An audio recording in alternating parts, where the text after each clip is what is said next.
in less than an hour, I figured maybe, and I don't want to break that up too much, you guys interested in a little bit about trade psychology stuff that I've learned? Yes. Sure, yeah. Okay, and maybe I can get into a little bit about my own past and how I got to this point and whatever, just to give you some perspective. Yeah. You want to bring in a couch so you can lie down and... Yeah, I want a box of tissues. Yeah. Well, anyway, I just have a sip of this anyway to get started.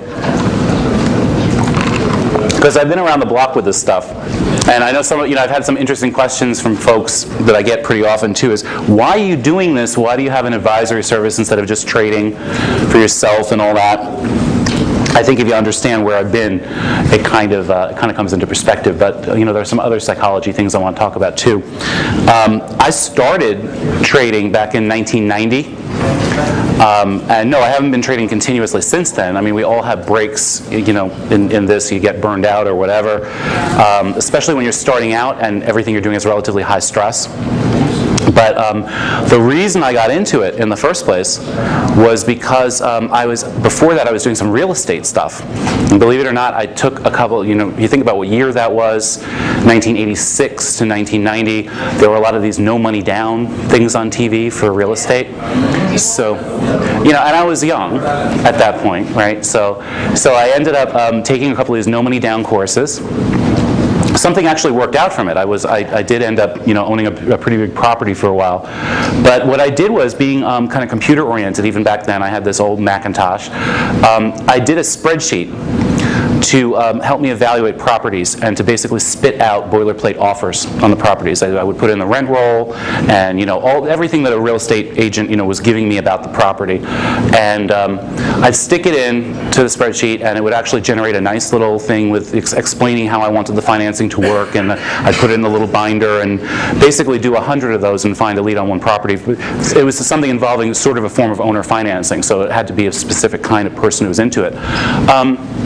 And I ended up being a partner in ownership of a 50-unit apartment building in New York, and we got involved in converting it to co-ops and all that stuff, which was a very long and drawn-out and labor-intensive process. I took a class at the Learning Annex in New York, given by a co-op attorney, so got into that. I was always into let me learn and let me explore what I want to do with this stuff, but because we had a lot of downtime since we owned the property and had to manage it and all that, I started looking around at other investment opportunities, and it struck me that if I could do this spreadsheet to spit out these offers for properties, why can't I do something with the financial markets also, where I could take current prices and all that and come up with all kinds of different possibilities. My clues about that came from, this used to be very popular, there was a publishing company, or maybe it still is, Hume Investing, Hume, and they had this thing called the Super Investor Files, and I own them, yes. Most of them are no longer valid at all, but the Super Investor Files, and they had these interesting, really low-risk spread situations. The first chapter, the TED spread, the T-bill Eurodollar spread, which I actually did.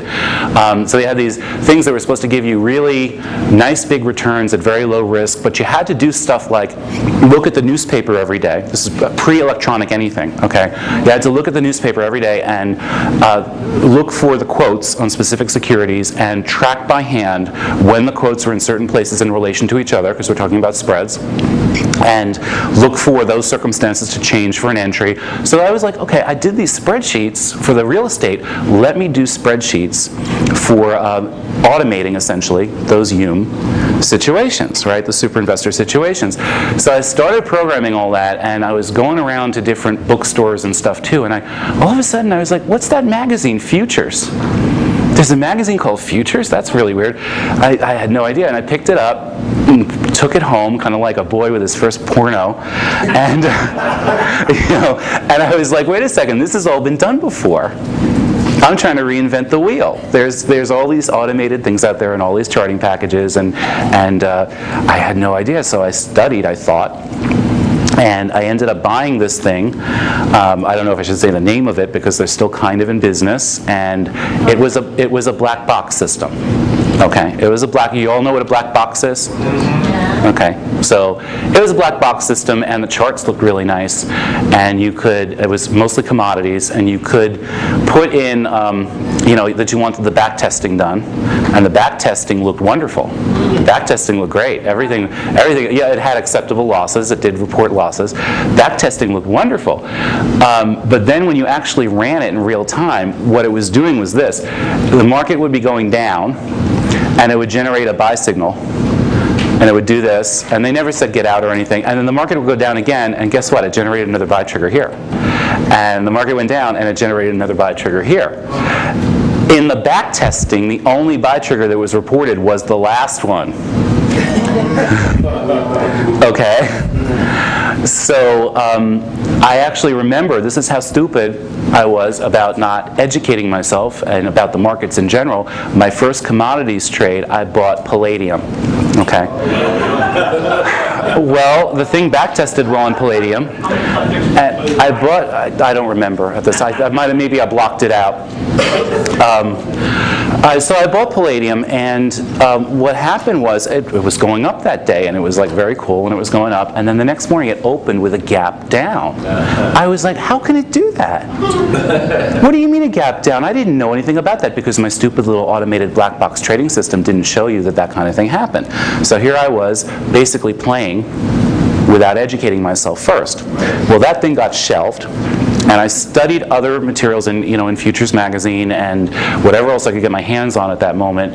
Of course, there was no internet, so I couldn't look around at who is a good trading educator or whatever. I liked some of the articles I was reading about and by Dr. Alexander Elder. Some of you may have heard of him, Dr. Elder. And I lived at that point, I lived on the Upper East Side of Manhattan, and he had his trading office in Queens.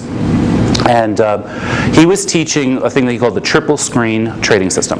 Okay, the triple screen trading system, all that meant was you were using 3 time frames, basically. You were using it was the S&P, the big contract back then was $500 a point. Okay, it was before they split it, into 250.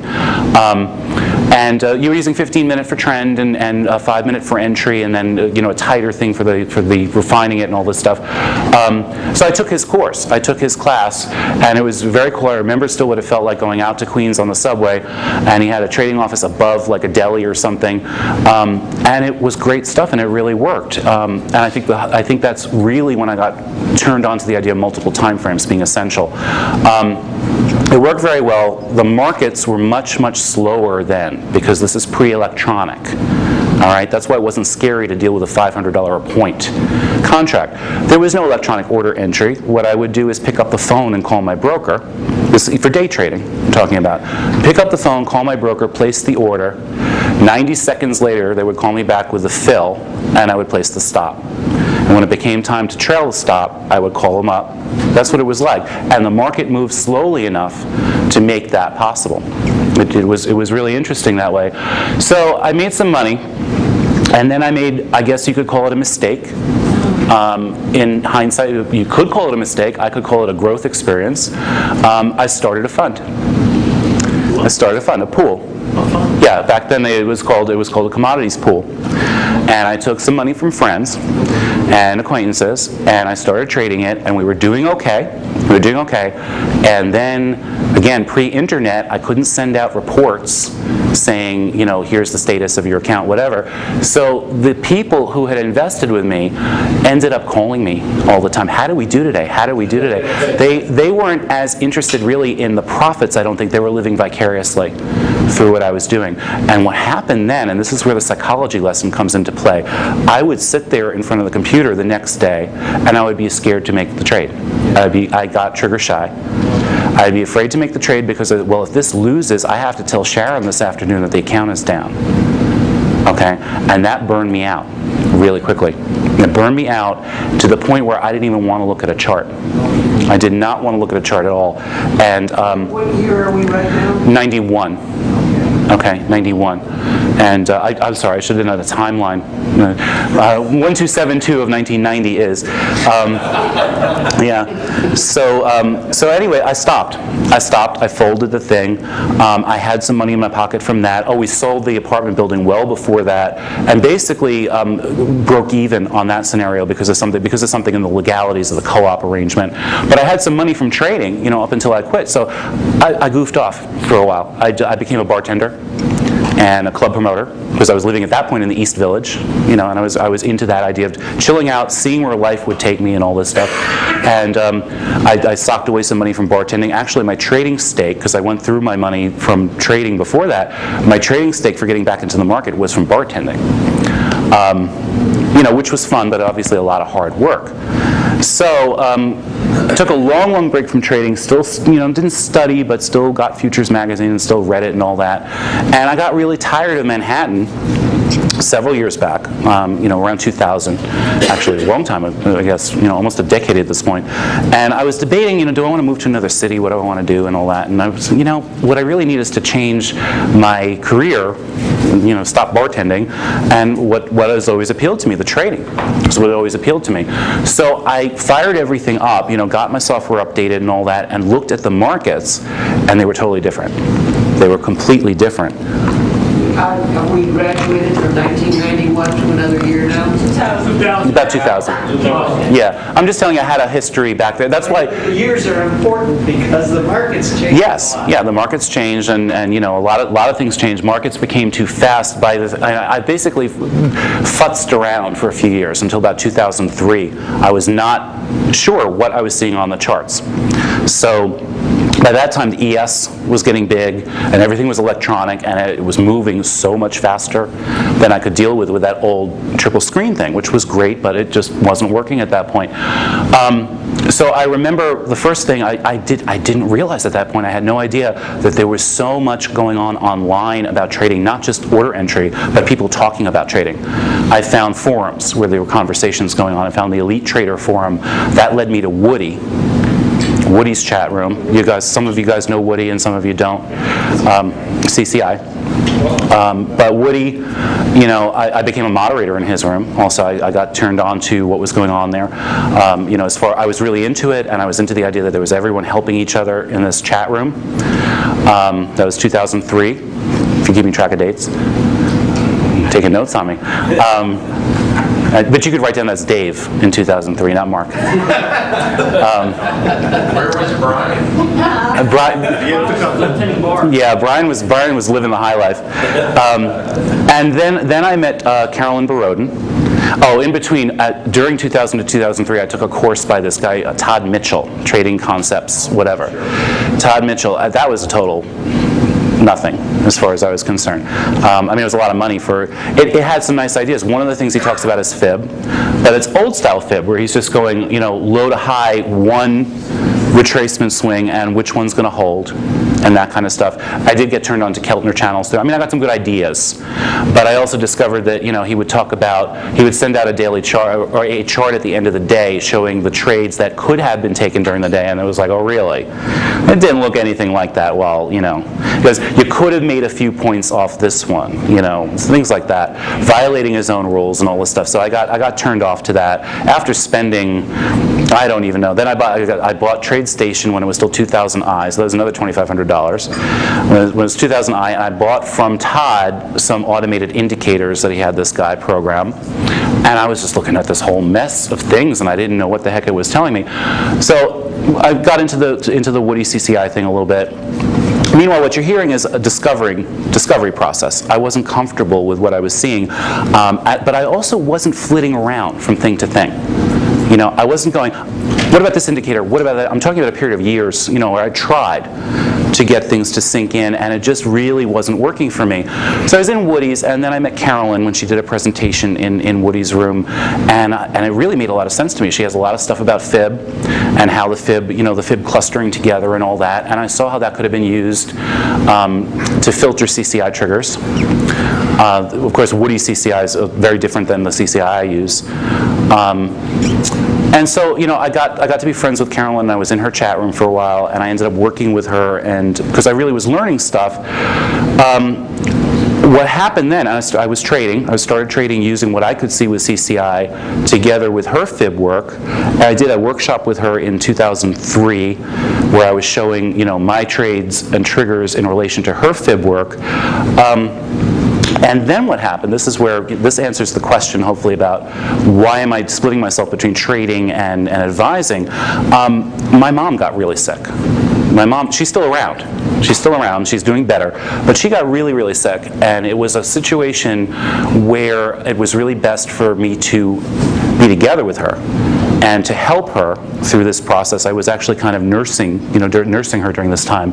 Very, very long recoveries from some major spinal surgery. And I knew from my past experience with being distracted while trading that I couldn't possibly put money on the line myself. I could not, I knew I would just mess up completely. I could not take that kind of, it wouldn't happen. But I didn't want to back away from the markets again. So I said, what I'm going to do instead is study during this time. I will look at the charts every day. And I will apply myself to mastering as best I can the stuff that is now calling to me. And I'm not going to give myself the pressure even of trying to trade right now. So I started taking daily charts. Moved away from TradeStation, by the way, completely. I was just using eSignal charting at that point, and then of course I met the Fibonacci Trader folks, and they incorporated some changes that I wanted into the tools. And I started by running a whole bunch of daily charts so that I could do the fib work and analyze, over a longer term period. So I wasn't trying to focus on a 15-minute chart and all that. I would do 10 stocks. The next day I would do 10 more stocks, and I'd look to see how the first 10 worked out. I applied myself completely to that. And after a while, I was working with Carolyn. I used to run her chat room at times. We did a couple of workshops together, and I realized I'm making a few bucks by being involved in the business end of this business as well. I had a couple of people approach me, a bunch of people approached me to do a chat room, and I didn't want to do it because I felt that would be competitive with Carolyn also. They like the way I explain things better than the way she explained things. Some people like how she explains things better than the way I explain things. It's just the way it is. But I did have people approach me and said they wanted me to do longer term charts for them. They had a specific longer term investment in mind. And Carolyn, if you ask her to do something that's not part of her thing, she goes, go away. So she doesn't want to be bothered with something that's not, not her deal at the moment. So I said, sure, why not? And they said, well, how do we pay you? So okay, I can do this. I can do this while I'm still chopping ice for my mother because she can't drink liquid right now and she needs to suck on ice too. I can still do that. So I got into doing that, and then as the health situation got better with her, I got back into my own trading. But by that time, I had a bunch of people who were kind of like, hey, do you have time to do this chart? Here's $100, whatever. So I was splitting my time between those things, and I still am, essentially, and it's okay. I go through, a thing at times where I'm sort of like, well, if I gave up any kind of advisory capacity, I could focus full-time on the trading. I tried that. A couple of years ago, I tried that, and I was lonely. Now that we have the intraday chat room thing going, I was lonely, and I would see something like that crown, and I would be like, well, who do I tell? Who do I tell? So what did I do? I made everything free. I made everything free that I was doing. And I said, hey, everyone, we can do a chat room anyway, and I'll even do a daily report, and it's all free, and everything on my site is free and all that. Well, then what happened was I ended up with 10 million people stopping in for 2 seconds, asking me a zillion questions and taking off again. So I had to find a balance with it. That's why I'm doing the advisory stuff and taking my own trades. Obviously, I could focus completely on my own trades if I stopped the advisory service. I like the idea of going, you know what, I don't really feel like trading this week for whatever reason. At least I know my bills are paid. That's why because I am good at this, and other people can benefit from it. So that's why I'm splitting my time that way. Lessons I've learned over the years. You're welcome. That's my history with it, and I could fill in all kinds of blanks and details there too, but that's the oversight. What have I learned? Study. Study. Find something that appeals to you and apply yourself to it. All right. These charts might look complicated to you, and it might look like a whole bunch of things on those charts, but I've seen people show me charts with 1 million indicators. There's so many indicators it obscures price. You can't even see price. To me, these charts tell a story. because I've studied them for so long. They're not complicated at all. They're very simple to me. It's very hard to impart all of that to you in 2.5 days. Of course, so this stuff looks new and complicated, but it's a heck of a lot easier than some of the folks I deal with who have added indicator in it because this one's not working. So they add something else, or they look at CCI for 1 week and it had a losing trade. So I'm going to go over to RSI, or I'm going to use MACD. You're not going to get anywhere that way at all. And I'm not talking about people who are just starting either. I'm talking about people I know who've done this for 10 years, and they're still. And then the question becomes, what's your motive actually? Are you trying to make money, or are you playing? Did you? Interesting thing you just touched on, CCI, which I'm not familiar with. Right. We're accustomed to the MACD, stochastic RSI, and the LS. In terms of incorporating this, do we dispose of any of those, or just add this? Do what you're comfortable with. The question was, should we get rid of any of that stuff, other indicators? If you're comfortable reading those, it's like I was saying yesterday, just the best thing I can focus you on today is the fib work and showing you where and relate. That's when you focus on your indicators, when there's a fib setup. The CCI happened to call to me. It just happens to be something that I can read, so I focused on that. But yeah, you don't want to flit around from one thing to another. You don't want to keep, yes, Richard? Yeah, that's what I heard Hubert say a couple of weeks ago in a webinar. Bless you. Hubert Centers with the trade markets. He said the reason that most people fail at trading is they know exactly what they want. They try this and it doesn't work. Let's go to something else. Right. It doesn't give it a good chance, and then they want to trade everything. Yeah, they want to trade everything. This and that. You just specialize and stick with your plan. We have a couple of people in the chat room now, Gary, who, not Gary, but so a couple of people we know, who are flitting in and out because what happens is they say, Mark, your CCI triggers are great. Oh no, I had a losing trade. Maybe I was better off with that other MACD. Maybe I was, you know what? I love the ES with the CCI. Oh, I had a losing trade. Now I'm trading the euro. Now, wondering why you're not being successful. I'm not saying you have to stick with one security only, but because you had a losing trade, that's grail seeking to go from one thing to another. You going to ask something? I thought you had a question. Yes? On your CCI there, when you said it, you're using the 100, correct? The 100 lines, not a 100 period. Are you just talking the one above the zero or both one below? Can we wait on that until I'm actually talking about triggers? Would be helpful. Yeah, because I'd like to cover this stuff before lunch. That would be great. Thank you. But yes, it's both, plus 100 and minus 100. So other things I've learned about this stuff. Sim trading.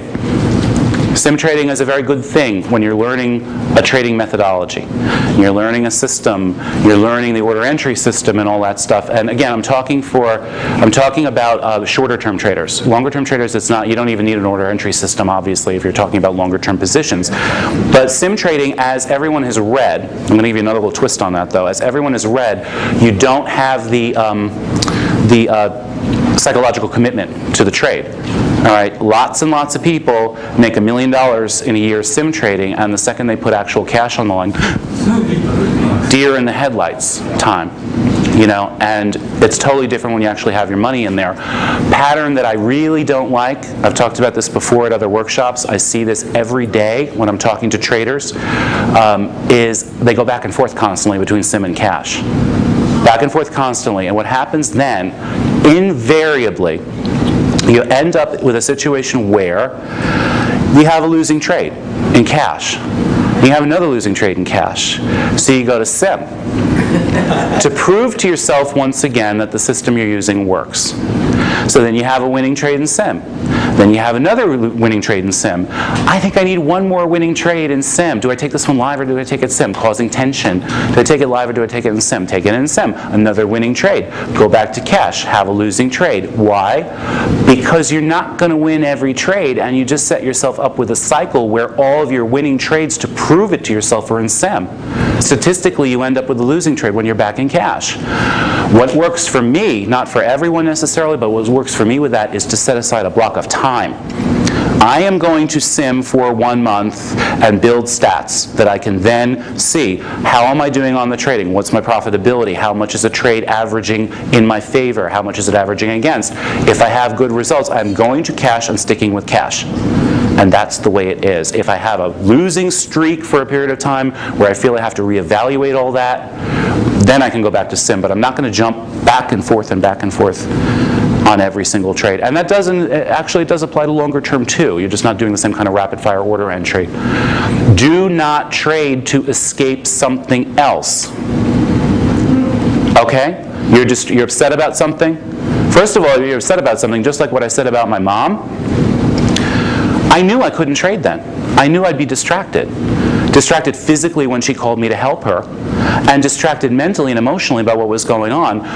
But I still see people who are going, I hurt myself and I'm in pain and I'm taking pain medication and I blah blah blah and all that, and I'm still trading. And I wonder why, even though I'm taking pain pills every day, I wonder why I'm not winning. Don't do that. Don't go, I'm upset at my wife, and I'm angry, and I'm going to sit down and trade. Ask yourself, what are you doing there? Are you really trying to distract yourself from something else, or am I in this as a business? Trading is a business. That's the other thing. What's really annoying? People who just think they can sit down there at the computer when they want to trade and turn it on, and it's an ATM. It should pop out cash without studying away from the market. You have to study away from the market. You must study away from the market. When you're not in the midst of it, you study, you look at your trades, screenshot every trade is a good thing. Every trade you take, use a screenshot utility. Take a picture of it, annotate it. Trades you almost took but decided not to for some reason, screenshot it, annotate. Why didn't I take it? After the market, study that stuff. That's when you want to be really serious about things like that. It's a business.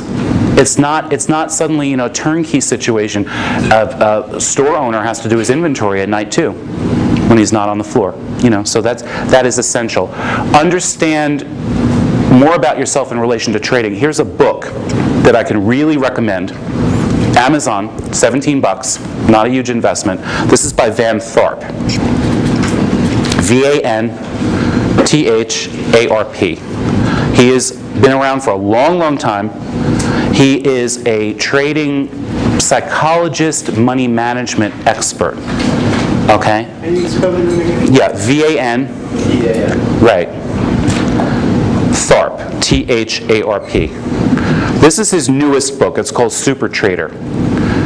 He has a whole bunch, he has books, and he has some very expensive courses that you can take, but this is a good compilation. If you don't know enough about him, you don't want to commit to a $1,000 home study course, you can buy this book for $17. And what this book does is he leads you through understanding more about yourself, what kind of trader you're better suited. Someone said to me yesterday, well, I am scalping, but I'd rather be a longer term trader. Well, he gets into, are you really better off being a longer term trader, or are you better off accepting yourself as a scalper? Based upon your own psychological needs, what kind of money management strategy would be best for you? See, the thing about other trading psychologists is they're all kind of touchy-feely, the ones I know there. Well, you have to overcome your fears and learn to ride the wave, and probably you're afraid to press the button and take the trade, or you let your losses run, la la la la la, just pretend you're surfing and visualize. Then you have the money management people who are like, do this math. And if you do this math, he has a combination. He has a practical approach. And instead, I could go on about stuff that I've learned along these lines for another whole day and a half or 2 days. This is the expert. So I just suggest you make a little investment and do this. And it's very readable too. Some of his earlier materials are not as readable as far as I'm concerned. So he has exercises you can go through to find really what kind of trader are you? What are your fears? Why do you have those fears? How can you tweak your trading plan to overcome those fears or work with them? It makes a big difference. Trading plan, another issue. Have one. Have one. Doesn't matter how simple it is. I'm going to show you my trading plan. Well, an earlier version of it, because it focuses only on Forex. Later on, I'll show you my trading plan. It's one page. It's one page. That's all you need, but you need it. You need it. I see so much stress and tension from people who are, oh, I'm so stressed out trading because I don't know if I should run this trade this way. I don't know if I should let this one run. And, oh, I think I will because it's really moving. No wonder you're stressed out. Figure all that stuff out in advance and run the trade based on what you figured out by studying the night before and the night before that. Run your trade based on that. If you have any confidence that you're that you're doing something that works correctly over the long run, that you have an edge, that takes the stress out of managing the trade. Okay. Mark Douglas trading in the zone. Mark Douglas is fine. I've read Disciplined Trader and Trading in the Zone. I like Van Thorp better because Mark Douglas doesn't go into the combining. Headwork. Yeah, Van Thorp goes into the head work and how you can actually apply that to your day-to-day trading or monthly, whatever.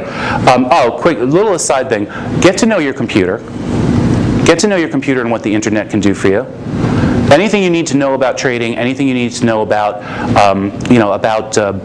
running your computer itself, optimizing it. Don't be afraid of your computer. Your computer is your big tool in this field. Make sure it's running properly. I mean, that's a pet peeve of mine, tech issues, but I see that hang up traders so many times. And I really wanted to trade. I missed that trade because my computer froze. Take your computer to Geek Squad at Best Buy, have them fix it. Take a local computer class. Learn what is going on inside that thing so you can be a little bit more familiar. It's your tool. You know how to sharpen a pencil. That's the architect's tool. Know what this thing is about. Otherwise, you're in the wrong business. You wouldn't be a cab driver if you didn't know how to drive, you know? But the point of cab driver, is really. Yes. The one thing I want to underline for everybody here is that the money management tools that Van Thorp teaches are probably absolute best there is in the business. If you haven't read anything by Van K. Thorp about money management, I suggest highly that you follow mine. Yeah, he has earlier. I mean, he has an earlier book that's great. And yes, Trader Rate of Financial Freedom. A hypey title, I think. So Super Trader. He has classes, as I said. He does seminars. But if you want to, if you want the greeting card version, that's very readable and a good way to get into it, it's this book. Money management. That's another thing why I said triggers are not the most important thing in the world. Money management is what you're going to do. Does everyone in here know exactly how much of your account to put into each trade? Or is it scary when you put a trade? That's one way of doing it. Is it scary when you go, a lot of the reasons people are afraid to take a trade is because they don't really know if that trade goes against them. How is it going to impact their account? You must have all that stuff figured out in advance. Yes? You gave up TradeStation Yeah. to just execute trades. No, I had TradeStation 2000i before it had execution. Okay, and what happened was I started to get into the fib work, and as soon as I ran an extension, the program crashed with a divide by zero error. I had no reason to go back to it. Yeah, and I got into the fib work. I got to Fibonacci Trader, and it's so much easier to use. TradeStation, people come to me, they're using TradeStation. It's 10 more steps to do the same thing I do in 2. Now I'm going to touch on something though a little bit funny, a little bit bizarre, but one thing also, I told you, be very, very serious in your studies, okay? Be very serious in your studies. But when it comes time to trade, I want you to see if you can have a sense of humor. I want you to see if you can keep things light. We noticed, well, can't really help but noticing, in my chat room, we crack a lot of jokes. We have a lot of stuff going on, a lot of humor when there's nothing happening in the market, when it lightens things up. It's a nice thing that it lightens them up. Most of the humor that we use is about bizarre circumstances. We have someone in the chat room we love dearly, RG, who posts bizarre stuff, news of the weird, absurdities, juxtapositions, and so on. And a couple of weeks ago, it was interesting. I like it because it keeps, thank you, it keeps the atmosphere light. It's unpleasant to be working with people who are, and also it means you didn't do your work. You're not comfortable. Did you go in? No. Yeah. You're not comfortable with, what's that? Yeah, I was afraid that wouldn't work. Yeah, I had a reason. Thanks. Yeah. It keeps the atmosphere better, okay? It keeps your head better. If you're that tense, Actually, you guys could pass these down there if you would. Yeah, just down this way. I think that's enough. Here, it doesn't matter. But this article came out in the Times a couple of weeks ago about, this was really interesting, how working with the absurd, recognizing the absurd and getting jarred by it, startled with it, increases your ability to recognize patterns. That's true. Out of the box. Okay? Yes. Out of the box. Yeah. So if you're there and you're staring at your chart and you're focused on your chart, and I can't stand these people are cracking jokes. I've had people leave my service because we're cracking jokes, and I won't change that. Okay? Because first of all, if they're that wound up, they didn't do the research. They didn't do the research. They should be chilled out. You got that in a link, actually. But you can have a hard copy. But read this article. I thought it was really, really interesting because it talks about how if you see something weird, Monty Python-esque humor, those of you who are my age know what that is. If you see something weird and you laugh at it, a part of the brain starts focusing on finding patterns. So all the more reason. And I'm not serious. I'm not kidding. You're welcome. Besides, walking back here gave me a chance to see what everyone's doing. Who's reading their email.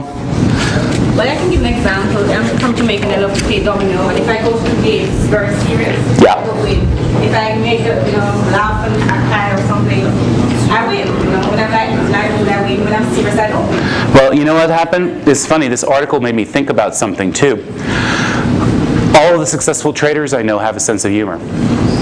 And the sense of humor comes out when they are trading as well. Not necessarily executing a trade, not necessarily actually in the trade, but when they're looking at their charts, talking about trading, there's a lot of humor. The unsuccessful traders I know, the ones who are struggling, is humorless. They maybe have a higher sense of acuity when they're trading, looking, more alert. Maybe this is why, but it talks about in the article. Yeah. But it's interesting, if you think about who's in the chat room. How we crack jokes. Who do we know are the successful traders? The ones who are... Oh yeah, definitely. Any kind of brain-intensive feel. Anything. Basically, what this is saying is by letting your left brain go to sleep for a bit and playing around with imagery in your right brain, it activates that left brain math, analytical stuff. It's fun too. But underlying that, this research is saying that, you know what? If you go there, where's the Gartley pattern? Where's the Gartley pattern? Is that a Gartley or a crown? No, you know what? Look at the picture of someone who is like, opening their head and pouring water in it and laugh at the, Monty Python kind of thing. Look at something bizarre. Look at, a woman drove car into a store and tried to buy something because that's what we look at, news of the weird. We always go, okay, that's Florida. That's what, woman drives to the police and tries to report the person who sold her bad crack. That's Florida. So that, okay, you're all laughing. Where's the Gartley? That's the thing, is it's going to reinvigorate you. It's going to reinvigorate you. Anyone want to ask me anything about the psychology stuff and what I haven't covered with it? Because these are just notes. What's up? Why do you even know that in some of the experience you talk about the physical trade environment? Oh yes, physical trading environment. Thank you. Make sure you're comfortable. Make sure your ergonomics are good. In other words, don't try to strain. I have this come up at times too, because I just upgraded my system completely, and my main system now has 6 monitors, and they're different sizes and stuff. And I don't really like, for me, the whole thing with the frames of monitors and stuff. When they have them above the other and all that, because I'm used to working on the programs laterally. So I found myself in a situation where I'm twisting my neck too much. And I end up with a crick in my neck, and I realized, that's making me uncomfortable, so I'm not even looking forward to sitting down there. Physical trading environment also, the ergonomics also make sure you're comfortable with your computer. That's part of it too. Know your tools. You're comfortable with your computer, comfortable with the software. You don't? What if your office is part of your kitchen? Are you comfortable with that? I know some people who did very well with Office as part of their kitchen, as long as you're not putting your computer on the stove and wondering why it's not working. Another question in that respect. I heard from another famous trader, he said, don't trade at home, or at least,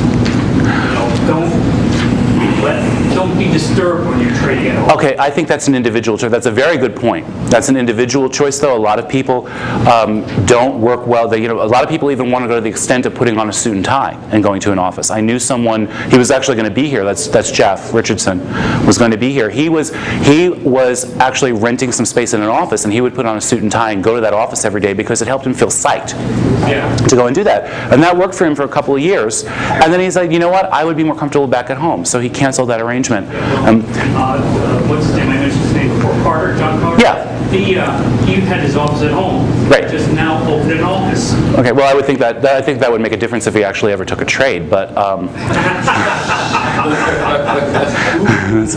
But yeah. 6 or 6 monitors up there. Oh, they're spread out on my desk laterally. I have a U-shaped desk. It's like a horseshoe desk. So they just kind of Yeah. wrap around you. Yeah, and I have a chair that swivels, but as some of you know, I had an injury earlier in the summer, actually in the late spring, and I was told by my doctor for several months that I had to keep my feet up. So I put an ottoman under my desk, and that's why I was turning my head and getting a crick in it. So the whole thing, and during that time, by the way, I said I'm not trading because I was in pain from this injury. And so I did the advisory stuff, but I knew I couldn't put my own money on the line. But still, it reminded me the ergonomics are bad. Gurus, trading gurus. The reason I said that was a crack about Carter, obviously. And yeah, but never a black box system. Never a black box system. Try to use indicators and techniques that you can actually calculate by hand. Not that you're going to want to. I'm not telling you to give up computers and calculate them by hand. But if you're using something that's so complicated that you don't even know how to do it by hand, there's a problem because you don't know what your indicator is telling you. And I see that with some of these people who flit from indicator to indicator. I asked one guy who went from, he was in the quick pop trading room and he went to try to use CCI, and he said, well, why is it doing this? Why is it doing that? So I asked him, I said, can you sit down and calculate a CCI by hand, reading? No, of course not. The computer does it. Do you know what the CCI is telling you? No, it's a line. It goes up. No. Know what your indicators actually are saying, because otherwise, what's up? Trading style, is it best to stick to one thing like the US CAD, or do I add 3 other currency pairs? What's your take? That is a personal thing, definitely. Some people do better when they can scan several markets for their ideal setup. I say be careful getting into too many setups at once. In other words, if you don't want to look at the Gartley thing and the Crown thing, just look at the idea of maintaining a pattern of higher highs and higher lows and buying on pullbacks. So that might free you up to go, you know what, USD CAD is in total chop right now, so I can also look at GBP USD. Okay, that's one way of doing it. Another way of doing it is to say I must master this security. I don't really, that doesn't work for me that much. But that's my head. I'm better off looking at a few things and going, this one is setting up better than that one. Okay, that's the kind of thing that Van Tharp's work can help you with, though, determining what's better for you. You commented earlier about how the market has changed, it's gotten much faster, et cetera, volatility. Right now we're going through this economic crisis type situation. In the future, are you thinking, what are your comments or what are your thoughts about what's probably going to Good question. I think what has to, well, as far as trading the markets, oops, that was a Carter term. As far as being able to trade, you always have to be flexible and adapt. That's another thing. That's a good psychological point too. Is traders always have to adapt. Okay, there are 2 ways of adapting as a trader, as far as I know. One way is you get really into a certain style and a certain time frame and all that stuff, and when your market is no longer behaving in a way that works with your style, you change markets. Okay? The other way, and they're equally good, the other way is to modify your style a little bit. So I'll give you an example. We've noticed shifts in the volume some of the things that we trade in the chat room. The fib work is the same. The fib work stays the same, but we change time frames. We move to a tighter or tighter time frame or a slower time frame, especially because we're like right now, a good example, out of summer. For summer, we had to switch to more of a scout mode if you're going to live, and also tighter time frames, or I should say more open time frames, so that you weren't just looking at noise. Okay, back into the fall, you look at the volume figures; they're picking up. So you have to look at the market a little bit differently that way. I'm not sure if that's what you meant, but yeah, you have to stay flexible as a trader. Oh, the other thing I was going to say about no black boxes. And by the way, what I mean about indicators is read how the indicator is formed and try once to at least grasp the math of how to do it by hand. Okay, and then let the computer do it. But don't use an indicator if you don't actually know what it's doing.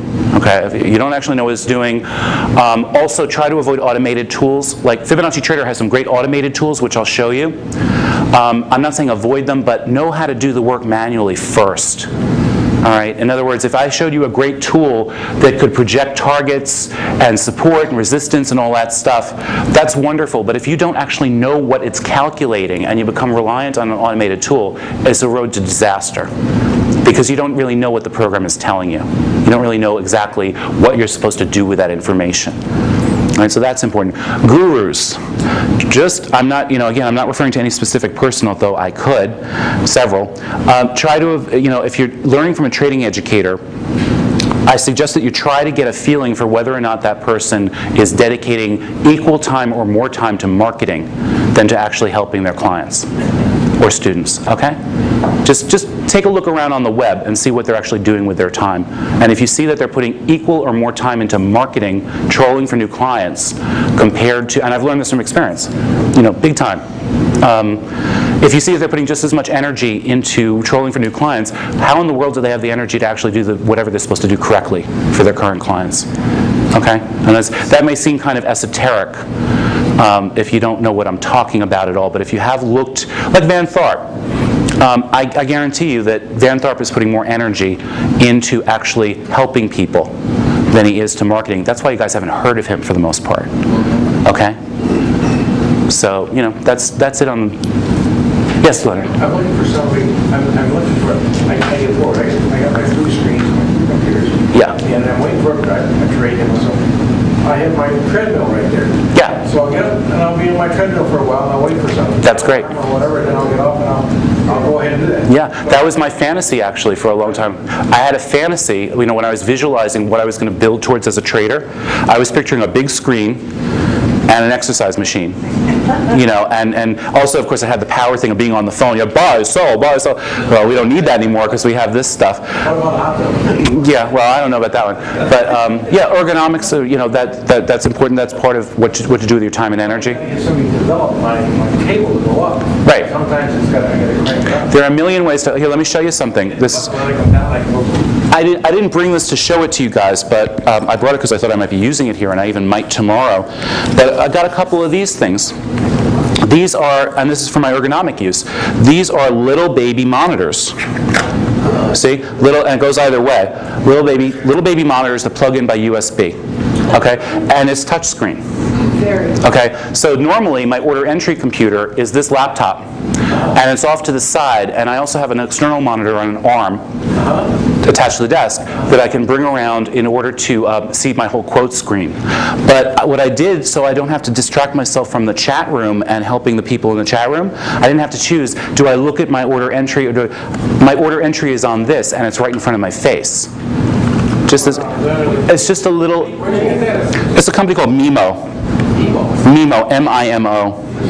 And yeah, that's cool. It's very cool, and I have a couple of them, and it's very helpful to just, this is my ergonomic solution. That's my Sorry? No, you have to go directly to the company, I think. Sorry? What? My order entry don't, right? That's what I do, yeah, and actually I've already gotten to the point where I'm doing it with touchscreen, so I don't have to. What do they cost? This is about $200. $200 for the touchscreen version, yeah. But I'm not recommending this product for you guys. I'm saying I made an effort to solve my ergonomic issue, and this was the easiest way. Yes? This question is not fitting where we're going, but I had a thought last night, and I want to have any, it's valid. I was listening to a webinar, and the person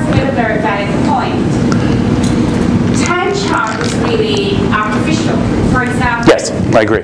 We're looking at the 15 minutes, and if you use candles, for example, that we with, it might say, oh, this is a bearish candle. But the time really doesn't stop. So if you go to higher time frame, it's actually a bullish candle because it keeps filling. Can you get that? So because of when you cut that time chart, Yes, it's arbitrary. time frame that a single candle is looking bearish and bullish. Yes. Because in Forex, time doesn't stop. We have 5 days of total movement. And also I realize that there's only one time in the Forex market that you have a real opening and a real close. Now, why this is important, if you actually use resistance and support to trade, now, pivot levels are really resistance and support. Yes. But we are focusing on resistance and support. So, for example, using a larger time frame, we're making money off the guardrails and the crowns. But in fact, if you look at, say, the weekly, we're going, you know, no matter what is happening and all the money you're making, that market is going to stop there somewhere. Right, okay. Now, here's my point. I told you, it came to me last night that the only candle that is generally a candle or a period is the weekly because it opens on a Sunday and closes on Friday. Okay. How important is that? It sounds like it's important to you. No, which is a point. What I'm actually doing is complimenting you, because are you holding up a sign? 10 minutes. Okay. You just reminded me also of something I want to mention as far as psychology is concerned. Come up with ideas like that and research them. Figure out what that means to you. What does it mean to me? I don't have enough time to think about it yet. I can answer that.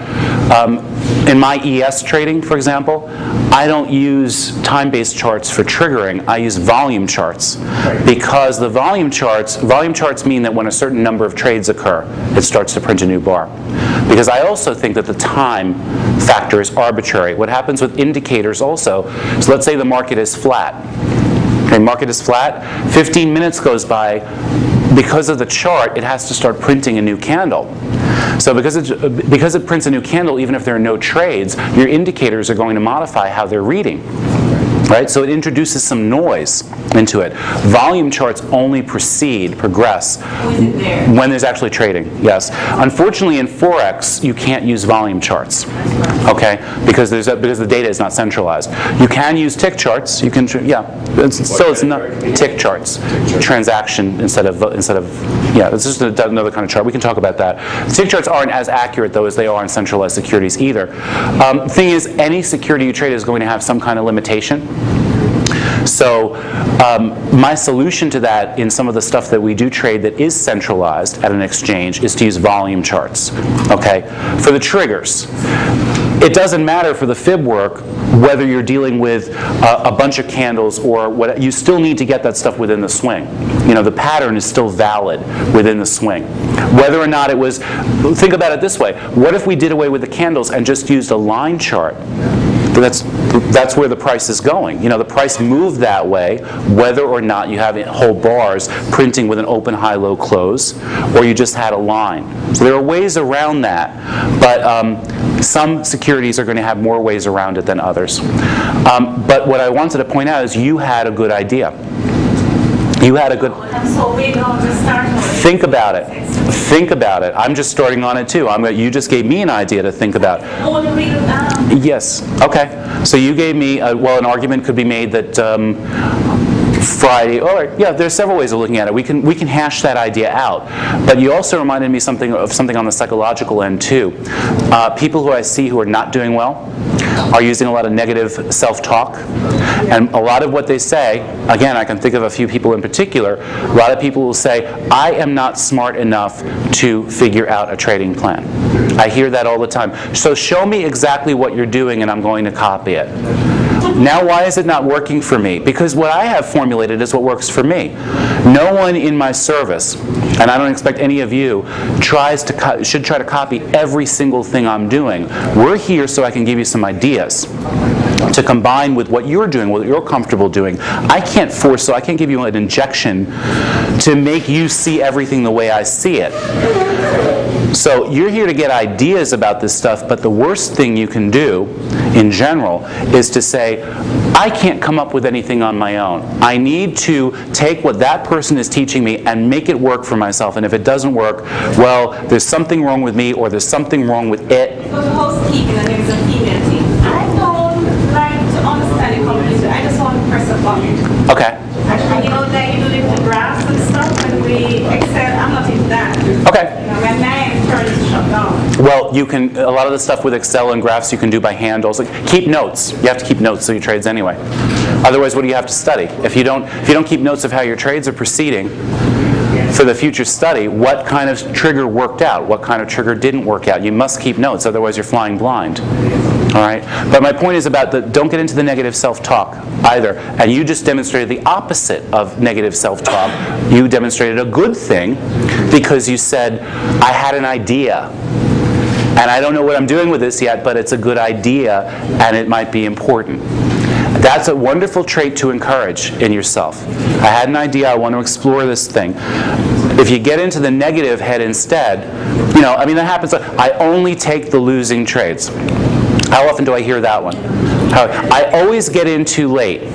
I never let my profits run. I always let my losses run. What are you saying? Why are you programming yourself to believe that this is going to go on for eternity?